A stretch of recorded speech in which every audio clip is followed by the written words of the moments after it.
영화부 친구들 안녕하세요. 황금이 전도사님이에요. 오늘은 전도사님과 함께 사무엘하 14장 말씀을 읽어요.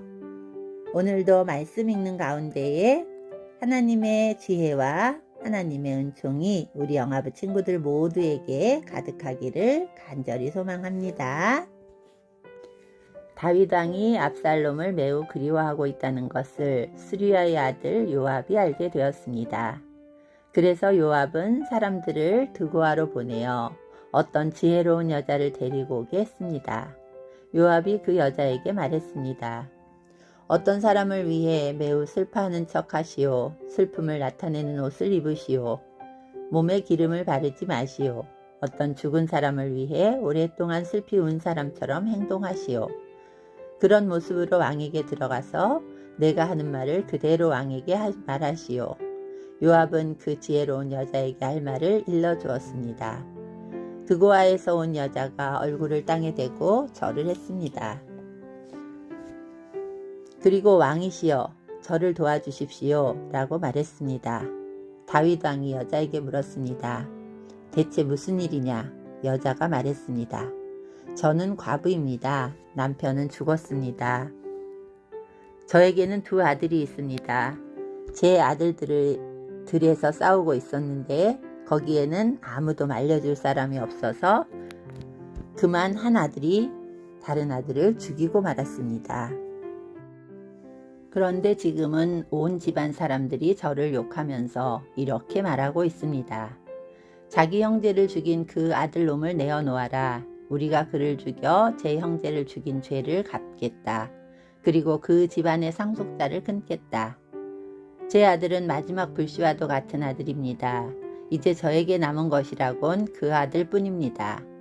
만약 저에게 제 아들을 죽이면 제 남편의 이름과 재산도 이 땅에서 사라져버리고 말 것입니다.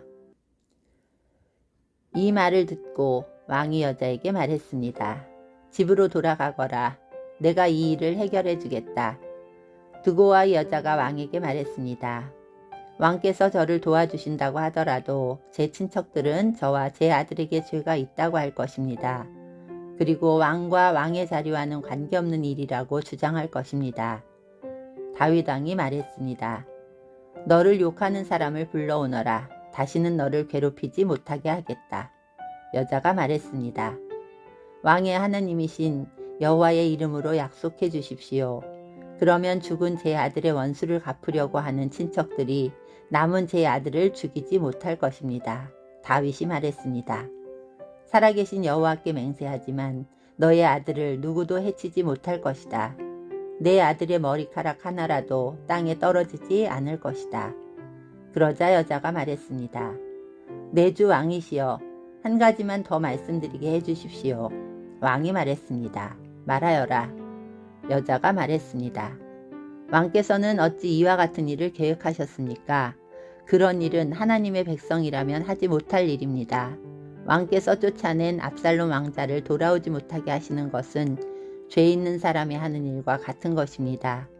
우리는 언젠가 다 죽을 것입니다.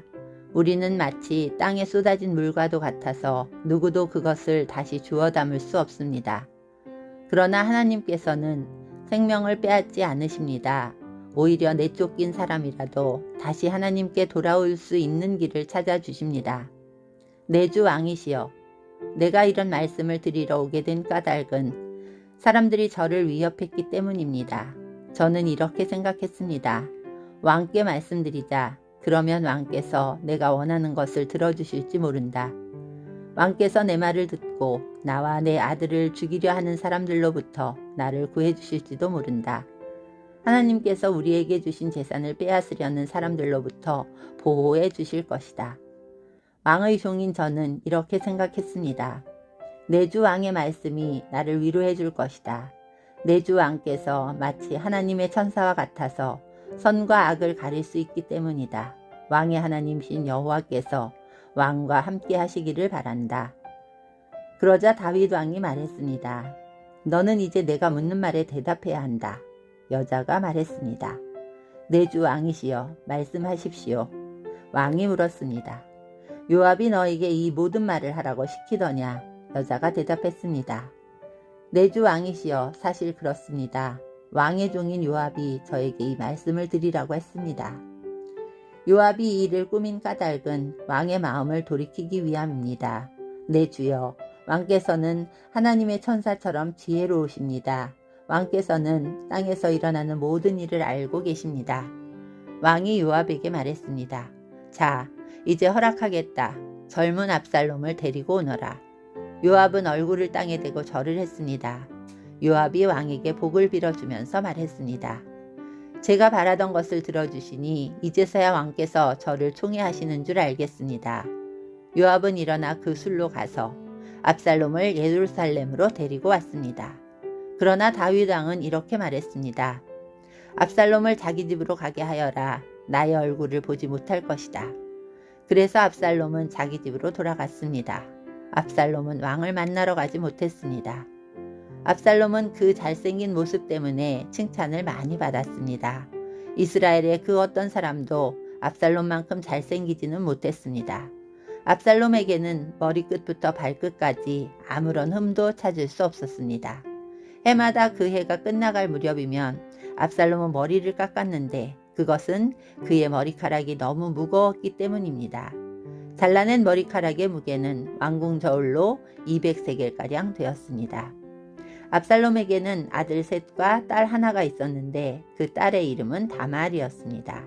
다말은 아름다운 여자였습니다. 압살롬은 예루살렘에서 꼬박 2년 동안 살았지만 그동안 한 번도 다윗 왕을 만나보지 못했습니다. 압살롬은 요압에게 사람을 보냈습니다.